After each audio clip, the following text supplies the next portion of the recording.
Hey, this is Jason Blake. I'm the Medicare Geek. You too can be your own Medicare Geek. I want to take some time and show you how Medicare Advantage compensation happens in the US, particularly this year in 2022. I think it's insane that people can make this much money in our healthcare system. If we could have universal healthcare, I'd give it all away tomorrow.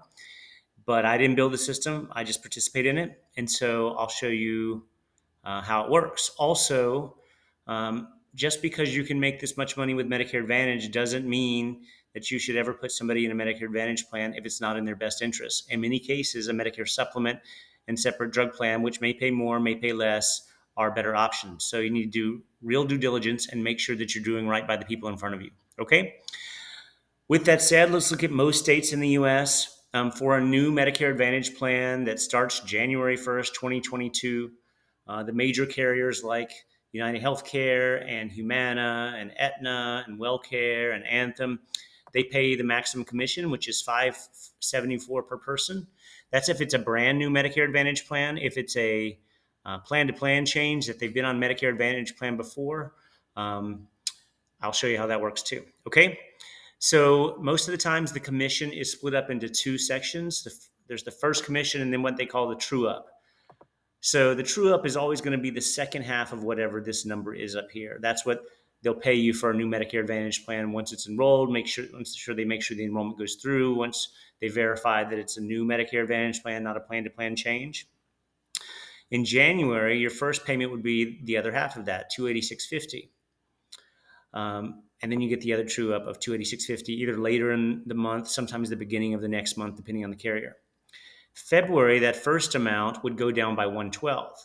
The reason being is because your renewals on that are going to start the following January. You don't have to wait a whole year for your renewals. So the way they do that is they give you a little bit less commission because your renewals are going to be starting earlier in January of the following year. So that continues all year long. The first payment decreases throughout the year.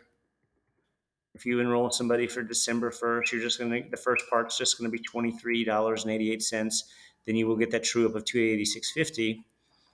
But then coming the following January, for every person that you enrolled that year, you're going to get $23.88 per month for life. For life means as long as they stay with you on that plan, or if they move with you to another plan. Now the rates go up every year. So if they move to a different plan the next year, it's likely that these numbers will be a little bit higher for you too.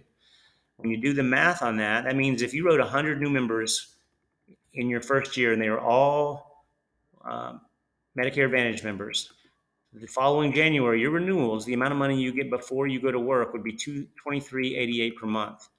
If in that same year you wrote 500, which is really, really unlikely, that's a once in a lifetime kind of a thing.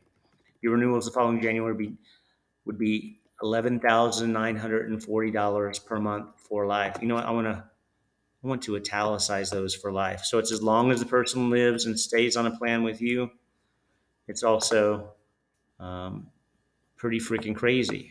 Imagine waking up and having a deposit for over $11,000 before you wrote any new business. So I want to talk about realistic goals as a brand new agent.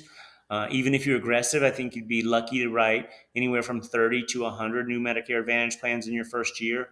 Over time, if you're a good Medicare geek and you take care of your clients and you do what's right by them and you get more referrals, that builds so that really you should be averaging at least 100 per year within year 5. So this is a pretty realistic goal for someone 5 years down the road if they're willing to hustle, that they'd get to this amount of renewals and that many members. Personally, I've been doing this this will be my 11th, 12th year, and I've got a total of about 1,600 Medicare members that I take care of. Talk to you about how this works in other states. If you go to Puerto Rico or U.S. Virgin Islands, not officially states, I know that, their annual maximum there is $394 per person now. So this is a lot what these, it's shutting me off in just a few minutes, so I'm going to do another one to talk about these states. Have a great day and go become a Medicare geek. Take care.